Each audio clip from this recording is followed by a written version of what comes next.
Hello my dear friends, welcome back to my YouTube channel Raj science classes में Prince Raj. आप सभी का एक बार फिर से राज साइंस क्लासेस में स्वागत करता हूं और उम्मीद करता हूं कि आप सभी जो हमारा पीछे का वीडियोस देखे होइएगा। अगर नहीं देखे हमारे पीछे के वीडियोस तो हमारे चैनल के प्लेलिस्ट में है हमारे वीडियोस, आप सभी चाहे तो वहाँ पर जाकर देख सकते हैं। और जानते हैं कि वीडियो थोड़ी लेट आ रही है, लेकिन ये वीडियो मैथ की आ रही है। मैथ्स इसमें पढ़ाई होने वाला है, मैथमेटिक्स इसमें पढ़ाई होने वाली है, जिसमें सबसे पहला शुरुआती कर रहे हैं जो कि हर एग्जाम्स में पूछते हैं। उसको बनाने का मेथड हम बता रहे हैं कि यूक्लिड विभाजन एल्गोरिदम की सहायता से आप किसी भी दो संख्याओं में HCF उसका कैसे निकाल सकते हैं। जैसा कि आप सभी को हमारे पीछे व्हाइट बोर्ड पर दिख रहा होगा। और आप लोगों से हम वादा करते हैं कि अगर आप लोग इस वीडियो को अंत तक देखते हैं तो यहाँ से ये जो प्रश्न है आप सीख कर ही जाइएगा, ठीक है, वरना क्या कहने हैं। ठीक है, चलिए देखिए, आज के इस वीडियो में हम यूक्लिड विभाजन एल्गोरिथम का प्रयोग इसलिए कर रहे हैं, इसलिए बता रहे हैं क्योंकि देखिए हम जीरो लेवल से चलना चाहते हैं, जो कि बोर्ड एग्जाम्स में हर बार पूछे जाते हैं सवाल मैथमेटिक्स में, जो कि यहीं से आते हैं। तो सबसे पहले हम इसको लेकर कवर करके चलते हैं, क्योंकि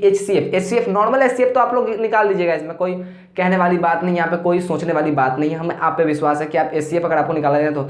लेकिन यूक्लिड विभाजन एल्गोरिथम की सहायता द्वारा इस HCF को कैसे निकाला जाता है, ये आज की इस वीडियो में हम आपको बताने वाले हैं। तो वीडियो को शुरू करने से पहले हम आप लोगों को कहना चाहेंगे कि चूंकि ये वीडियो बहुत दिन बाद आ रही है, तो हमारे यूट्यूब के इस चैनल से बहुत सारे जो है सब्सक्राइबर का कनेक्शन टूट चुका है। कहने का मतलब है कि उनको लगता है कि शायद इस पर नहीं आ रही। हम बोले थे कि कुछ कामों की वजह से क्या हो गई थी, यहाँ पर हमें थोड़ी सी दिक्कतें आ गई थी, जिसके कारण हम यहाँ पर आपको वीडियो उपलब्ध नहीं करवा पा रहे थे। लेकिन हाँ, अब वीडियो आप लोगों के रेगुलर मिलना प्रारंभ हो जाएंगे, ठीक है। लेकिन हफ्ता में 2-3 वीडियो अपलोड हो जाएंगे। फिर हम कोशिश करेंगे कि पर डे एक वीडियो अपलोड करने का। चलिए, तो आज के इस वीडियो में हम लोग देखेंगे क्या कि यूक्लिड विभाजन एल्गोरिदम की सहायता से हम लोग कैसे प्राप्त कर सकते हैं HCF। तो सबसे पहले इसको जानने के लिए हम आपको बता दें कि ये जो यूक्लिड विभाजन जो एल्गोरिदम है, ये एक समझे तो एक क्या मूल मंत्र पे काम करता है। एक ढांचा है इसका, एक ढांचा ये है A बराबर BQ प्लस R। ये R आपका शेषफल हो जाता है, ये Q आपका गुणज हो जाता है B में, और ये जो A है आपका, ये इन दोनों में से बड़ी संख्या होती है। जो सबसे बड़ी संख्या होती है ना, यही होती है क्या, A होती है। देखो, जो दोनों में से सबसे बड़ी संख्या है वही A आएगी। यानी कि अगर 120 और 16 की बात करें तो इन दोनों में बड़ी संख्या 120 है, तो A का मान 120 हो जाएगा। और ये जो B आता है ना भैया, ये छोटी संख्या होती है। ये दोनों में से जो भी छोटी संख्या होंगी ये क्या आ जाएंगी, ये छोटी संख्या होंगी। समझ में आई कि नहीं यही बात है। दोनों में से जो भी छोटी संख्या होंगी ये क्या बन जाएंगी भैया, ये B बन जाएंगी, ठीक है। और रह गई बात ये Q की, तो ये B में गुना करके जो शेष बचता है इसको दर्शाते हैं। यानी कि ये जो शेष बचता है यहाँ पर ये लिखाता है। तो ये मूल मंत्र आप लोग जान लीजिए, ठीक है। इसी मूल मंत्र पे चलने वाले हम लोग, ठीक है। इसका सबसे पहला मूल मंत्र हम आपको बता ही चुके हैं। साइड में अगर आप लोग चाहे तो लिख सकते हैं A बराबर BQ प्लस R। इस फॉर्मूला के अगर हिसाब से अगर आप लोग चलिएगा तो आप लोग बहुत ही जल्दी इसको सीख जाइएगा। चलिए, अब बात करें यहाँ पर इस फॉर्मूला के हिसाब से, तो इसको बनाना तो है, लेकिन इसको बनाए कैसे। तो यहाँ पर हम बोले हैं आपको कि इन दोनों में से जो भी बड़ी संख्या होंगी ना, उसको क्या मान लेना है, आपको A मान लेना है। तो 120 और 16 में बड़ी संख्या कौन सी है, तो 120 और 16 में बड़ी संख्या जो है आपका 120 है। तो हम यहाँ पर 120 को क्या कर लेंगे, यहाँ पर हम लिख लेंगे। समझे कि नहीं समझे। यहाँ पर कोई प्रॉब्लम आ रही, दिक्कतें आ रही है क्या, थोड़ा सा हम कैमरा चेक कर लेते हैं। चलिए, बहुत अच्छी बातें हैं, नहीं कोई प्रॉब्लम नहीं है। चलिए देख लेते हैं। तो यहाँ पर 120 को हम बड़ी संख्या मान लेते हैं, ठीक है, A मान लिए। अब बराबर कर लेते हैं और इस B को छोटी संख्या माने, यहाँ पर देख रहे हैं, तो इस छोटी संख्या B को लिख देते हैं 16। यहाँ पर 16 मेरा छोटी संख्या है। अब हम आपको बोले थे कि यहाँ पर Q जो है ये गुणन किसका काम करता है भैया, तो ये एक तरफ से इसका किसका है, यहाँ पे गुना करेंगे ना, जितनी बार में लगेगा उतनी बार में लगाएंगे। आप लोग नॉर्मल भाग सीखे होइएगा। अगर आपको 12 में दे दिया जाए, 109 को लगा, 109 में 12 से भाग करने के लिए दे दिया जाए, तो आप कम से कम वाला लगाना चाहते हैं कि नहीं लगाना चाहते हैं। तो एक बात बताइए भैया, इस 12 वाले में 109 को अगर लगाना है आपको, ठीक है, कहने का मतलब है, तो कितना लगाइएगा, 12 9 108 लगाइएगा कि नहीं लगाएगा। 12 का पारा 9 बार पढ़ेंगे तो 108 लगाएंगे, शेष आ जाएगा मेरा रिमाइंडर कितना आ जाएगा, 9 में से 8 गया 1, और ये सब कट जाएगा, यानी कि शेष ये मेरा आ गया। तो ठीक है, यही तो कहना है मेरा कि ये जो 9 जो आया है ना, ये जो 9 आया है ये आपका Q का काम कर रहा है, और ये जो 1 जो आपका आ रहा है ना, ये भैया आपका शेष का काम कर रहा है, R का काम कर रहा है, ठीक है। और ये जो A जो है ये आपका ये है, और ये जो B है आपका ये है। कहने का मतलब है कि 120 को रख दीजिए A की जगह पर, यानी कि ये है A का जगह, ये है B का जगह, ये है आपका Q का जगह, और ये है भैया आपका R का जगह। समझ में आया कि नहीं आया, बात है स्पष्ट रूप से समझ में आ रही है कि नहीं आ रही है।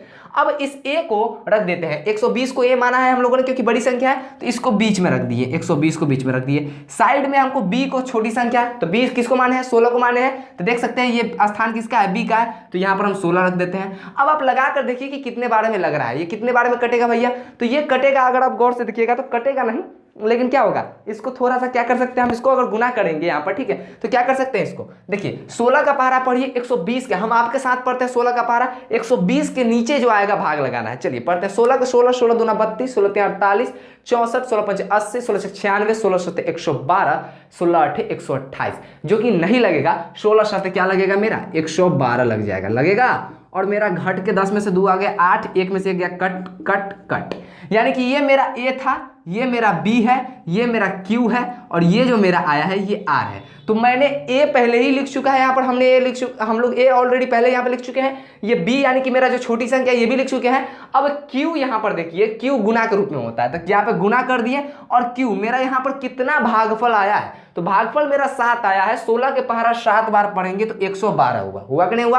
अब हमको लाना कितना था 120, तो 16 साथ 112, और ये प्लस का चिन्ह तो प्लस का चिन्ह, और ये r जो है आपका रिमाइंडर का काम कर रहा है, बचा हुआ 8 ले लिए। ये मेरा एक स्टेप पूरा क्लियर हो गया, समझ में आई बात है कि नहीं बात है, ये मेरा एक स्टेप पूरा क्लियर हो गया। अब बात करें दूसरे स्टेप की, तो जो दूसरा स्टेप में जो ये आपका b जो होता है ये a बन जाता है। क्या बन जाता है, कहने का मतलब है कि अब देखिए यहां से स्थान परिवर्तन दरअसल ऐसे होती है कि 120 तो था बड़ी संख्या सबसे पहले, उसके बाद छोटी संख्या लिख लेते हैं, लेकिन अब यहां पर आपको क्या करना है, इस 16 को क्या करना है आपको, फिर इसको एक स्टेप आगे बढ़ा देना है। एक बात बताइए, पहले के जमाना में एक बात बताते हैं, पहले के जमाना में जब राजा सब राज करता था तो क्या होता था, हम अभी आपको बताते हैं। देखिए पहले के जमाना में जब राजा सब राज करता था ना, तो ये मान लीजिए ये राजगद्दी बन गया, कैसे बना दिया, चलो मान लेते हैं ये राजगद्दी है, क्या है, राजगद्दी है, ठीक है। इस राजगद्दी पर अगर इसका कोई बैठा हुआ है, ठीक है, मान लेते हैं कि फलाना कोई बैठा हुआ है, किसी का भी नाम ले लेते हैं, क्या लेना है, मान लेते हैं इस राजगद्दी पर एक राजा बैठा हुआ है, ठीक है। तो अब इस राजगद्दी पर ये राजा बैठा हुआ है, तो इस राजा के मरने के बाद, इस राजा के मरने के बाद, या फिर इसकी मृत्यु हो जाए, या फिर कहीं जंग में शहीद हो जाए, तो इनके इस राजगद्दी पर इन्हीं का ना पुत्र बैठेगा कि नहीं बैठेगा जी, इन्हीं का पुत्र बैठेगा, यानी कि वंशज चल रहा है। ये हो गए बाप, ये हो गए पिताजी, तो ये हो गए इनके पुत्र, ठीक है। तो पिता और पुत्र के बीच का जो नाता है ना, यही देखिए, कोई भी सामान अगर पिता को होता है तो उसके बाद किसका होता है, पुत्र को होता है। कैसे, जैसे आप लोग देख सकते हैं, आप लोग अपने आसपास ही देख सकते हैं, आए दिन जमीन के लिए झगड़ा होता है, ठीक है, और बहुत सारे वीडियो भी बनते रहते हैं जमीन वाले मामले पर, ठीक है। और खासकर तो बिहार के सबसे फेमस जो है कॉमेडियन, इसके बाद सबसे फेमस हम बोल सकते हैं उनको, ठीक है, क्योंकि जो अपनी मेहनत के बदौलत इतने ऊपर तक ले आए हैं, और जिनका नाम है मणि मेहरा जी, उन्होंने भी एक वीडियो बनाया था भूमि विवाद के ऊपर, ठीक है। उसमें भी खासकर वो वीडियो अधिकांश, इसलिए हम उनका उदाहरण दे रहे हैं क्योंकि उनका वीडियो बहुत ज्यादा देखा जाता है, ठीक है। खासकर यूपी बिहार में तो उनका वीडियो कोई ना देखे ऐसा हो ही नहीं सकता है, ठीक है। हर एक 100 व्यक्ति के झुंड में ना कम से कम तो 90 व्यक्ति उनका वीडियो देखा हुआ रहता है, 90 क्या 95% बोल सकते हैं इसको, ठीक है। तो देख, तो क्या हम इसलिए बता रहे हैं कि वहां पे भूमि विवाद अगर आप लोगों ने देखा होगा तो उसमें देखा होगा क्या कि उसमें जो होता है ना, झगड़ा करता है किसके लिए, बेटा का, बाप का जो होता है ना जमीन, वो क्या करता है, दो गो बेटा में बटा रहता है, उसके जो पिताजी मणि मेहरा के जो पिताजी होते हैं उनके में, और एक उनके चाचा का लड़का जो होता है ना, एक उनका चाचा का लड़का, यानी कि मणि मेहरा के चाचा में बटा हुआ था, और मणि मेहरा के पिता में। इन्हीं बातों के लिए झगड़ा होता रहता है, यानी कि पुत्र की संपत्ति किस में बटी थी, 2 व्यक्तियों में बटी थी, यानी कि मतलब पिता की संपत्ति 2 पुत्रों में बटी हुई थी। तो ये भी यहाँ पे पिता है, ठीक है, कहने का मतलब ये पिता है। अब ये पिता जो है, अब इसका काम हो गया खत्म, यानी कि देख रहे हैं, ये हम पूरा सुटेबल कर दिया, अब इनका काम हो गया खत्म। तो इनका काम खत्म हो गया, तब इनके राजगद्दी पर कौन बैठेगा, इनके राजगद्दी पे इनका पुत्र बैठेगा, यानी कि इनसे एक पुत्र या फिर इसका छोटा भाई बोल सकते हो, ठीक है, यानी कि रिलेशन में इसी का होना चाहिए, सो ही बैठेगा, ठीक है। समझे कि नहीं समझे, परिवारवाद जिसको बोल सकते हैं। चलिए इसको भी हम बहुत अच्छे से डिफाइन किए हुए सोशल साइंस में, अगर आप लोग नहीं देखे तो जाके देखिए। 120 की जगह पर अब कौन बैठेगा, 120 का काम खत्म, तो 16 भैया चुपचाप से बाहर आ जाएंगे, कहेंगे आइए हमको बैठने दीजिए। अब जैसे ही ये 16 भैया यहाँ पर आएंगे, इस 16 का सीट हथियाने चलाएगा ये 8, क्या चलाएगा, इस 16 का जो सीट है ना, इसको हथियाने चलाएगा 8, क्योंकि एक देखो राजघराना का एक नियम होता है। नियम क्या होता है दरअसल, वहाँ शुरू में अगर जानोगे आप, अगर राजघराने के बारे में जानना चाहोगे, बहुत सारे अगर पीछे गए तो महाराणा प्रताप जैसे बहुत सारे हैं, मतलब कि इनके जो थे वहाँ पे क्या करते हैं, कहने का मतलब है कि देखो ये हो गए राजा, ये हो गए राजा के पुत्र, ठीक है, और ये जो होता है था ना, ये राजा के मतलब अंगरक्षक है, यानी कि राजा के जितने भी कोई भी क्या क्यों ना है, राजा के राजगद्दी पर जो भी बैठता था ना वो उसका रक्षा करता था। कहने का मतलब है क्या कि ये भाई साहब के मन में कभी भी खोट नहीं होता था। लेकिन हाँ, ये क्या करते थे, बदल जाते थे। कहने का मतलब है क्या, अब भैया मान लेते हैं कि अगर राजा का भाई अगर मान लेते हैं मुख्य सेनापति है, मान लेते हैं कि भाई कोई भी अपने पूरे सिपाही पूरे जो है ना पूरी सेना का मुख्य मतलब सेनापति है, ठीक है। तो जैसे ही राजा अगर किसी युद्ध में शहीद हुए या फिर किसी कारणवश मृत्यु हुई उनकी, तो उनका छोटा भाई उनका आसन ग्रहण कर लिया। तो जब उनका आसन ग्रहण कर लिया तो इस भाई साहब का आसन तो खाली रह जाएगा ना, तो इस भाई साहब का आसन लेने ई भगवान चले आते हैं। ये देखिए ये जो 8 है ना, ये सबसे पीछे जो है आपके रिमाइंडर में है, ये उठकर चले आएंगे। कहने का मतलब है कि ये अगर आगे आ रहे हैं, कहने का मतलब ये नहीं, मतलब ये अगर आगे आ रहे हैं, छोटी संख्या अगर आगे आ रही है तो ये जो आपका रिमाइंडर है ये उठकर आगे चलाएगा, यानी कि 8 आपका आगे चला आएगा। अब 8 के पहाड़ा में फिर इसको क्या करते हैं, अब देखिए यहाँ पे बड़ी संख्या 16 हो गई और छोटी संख्या 8 हो गई कि नहीं होगी, क्योंकि देखिए छोटी संख्या किसके स्थान पे है, बी के मतलब ये 8 किसके स्थान पे, बी की संख्या बी पे है, और बी को हम लोगों ने क्या माना था, छोटी संख्या माना था। देख सकते हैं ए बराबर बी क्यू प्लस आर का, ठीक है। तो यहाँ पर फिर क्या करेंगे, सेम उसी प्रकार ए का स्थान बीच में होता है तो 16 का स्थान बीच में दे दिए, 8 का स्थान साइड में होता है तो 8 का स्थान साइड में, 8 दूनी के 16 कट गया, रिमाइंडर मेरा 0 आ गया। कहने का मतलब है शेष मेरा 0। जैसे ही मेरा शेष 0 आएगा, यानी कि क्यू आर का मान अगर 0 आएगा, अब आगे प्रोसेस करना हम बंद कर देंगे, क्योंकि हमको HCF मेरा मिल चुका है कि मेरा HCF कितना होने वाला है, ठीक है। चलिए देखिए, तो 16 गुने 7 बराबर 8। अब ये 8 को हम आगे लाए थे, ये 16 आगे बढ़ा हुआ था, तो अब इस 8 को कितने से गुना करेंगे कि फिर 16 कट जाएगा। तो देखो 8 16 यहाँ पर देख रहे हो ना, यहाँ पे जो A है आपका, ये B से अगर भाग लिया है तो 2 बार में कट चुका है, 2 बार में कट चुका है। तो यहाँ पर देखिए ये मेरा क्या आ गया, हम आपको पहले बताते कि ये Q की गद्दी है, Q की गद्दी है कि नहीं है। तो इस Q की गद्दी पे अब कौन बैठा, 2 बैठा, तो इस भाई साहब 2 को ले आओ, अब प्लस का प्लस रहने दो। अब ई R की गद्दी है, इस R की गद्दी पर देख रहे हो कट्टो कट्टो का चिन्ह से, यानी कि कुछ नहीं बचा, यानी कि 0 बचा। तो इसी का तो इंतजार हम कर रहे थे भैया कि जैसे ही इस R के गद्दी पर 0 बैठेगा काम खत्म। कहने का मतलब है कि अगर गौर से देखो तो इस 16 भाई साहब जब आगे आए हुए थे तो इनका मुख्य सेनापति 8 बना हुआ था, 8 बना हुआ था कि नहीं बना हुआ था। अब जब 8 खुद अगर सामने आएगा तो इनका सेनापति क्या 0 बनेगा। कहने का मतलब है जिसमें ताकत ही नहीं है, यानी कि हार जाएगा। कहने का मतलब है कि देखो राजा थे तो इनका सेनापति था, सेनापति के पीछे भी एक था जो क्या करता था कि अगर राजा मरेंगे तो ये 16 राजा बनेगा, और ये क्या करेगा फिर सेनापति का पद संभालकर सभी को क्या करेगा भाई, युद्ध लड़ने जाएगा, सभी को मतलब एक श्रेष्ठ सैनिक मिल जाएगा, एक श्रेष्ठ सेनापति मिल जाएगा, ठीक है। अब कमजोर, एक बात बताएं, हजारों लाखों की सेना क्यों ना ले लो, अगर उस सेना का अगर अब आप ही के बारे में बात बता रहे हैं, आपके घर परिवार में बात बता रहे हैं कि कितनी बुरी से बुरी हालत क्यों ना हो जाए किसी के भी परिवार के, लेकिन उसके माता पिता कभी भी हार नहीं मानते हैं, क्योंकि वो जानते हैं कि अगर वो हार मान जाएंगे ना तो उनके जो पुत्र हैं, उनकी जो पुत्रियां हैं, उनकी जो संतानें हैं वो भी हार मान जाएंगी। और जो काम नामुमकिन होता है उसको करने के लिए भी वो जानते रहते कि शायद ये हमसे नहीं होगा, लेकिन कभी भी वो बोलते नहीं है कि ये काम हमसे नहीं होगा, क्योंकि वो जानते हैं कि उनकी संतानें क्या हो जाएंगी, निराश हो जाएंगी। और जब उनकी संतानें निराश हो जाएंगी, यानी कि कहने का मतलब है कि अगर माता पिता निराश हो जाएंगे तो संतानें निराश हो जाएगी, इसलिए माता पिता कभी भी निराश नहीं होते। और जब माता पिता निराश होते हैं यानी कि संतानें निराश हो गई, और संतानें जब निराश हो जाती हैं तो ये कभी भी कुछ नहीं कर सकती। जब आपको हिम्मत कहीं से मिलेगा तभी ना आप कोई काम कर पाइएगा, ठीक है।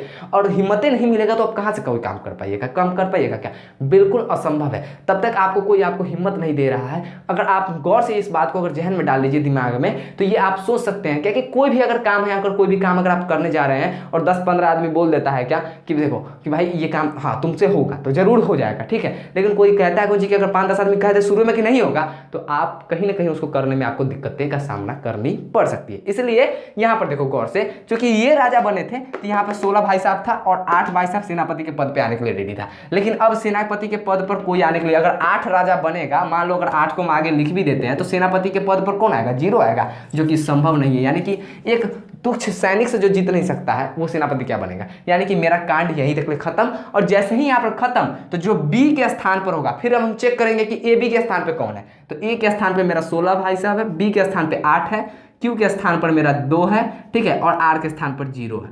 तो आर का स्थान जैसे ही 0 हुआ हम प्रोसेस करना बंद। अब आर का स्थान जैसे ही 0 हुआ प्रोसेस करना बंद। अब हमको मौसा ज्ञात करना है। तो HCF बराबर हम क्या लिख सकते हैं, जो Q के पद पर होगा उसको, Q के नहीं, जो B के पद पे होगा, जो छोटी संख्या के पद पे होगा ना, उसको हम लोग क्या कर देंगे, HCF करार दे देंगे। तो B के पद पे मेरा कौन है, 8 है, छोटी संख्या है, तो ये हम इसको क्या कर दिए, HCF करार कर दिए कि भैया मेरा जो छोटी संख्या है। कहने का मतलब है क्या कि बड़ी संख्या तो भैया चल बसे, अब बचा कौन मेरा छोटा संख्या, ये भी चल बसा।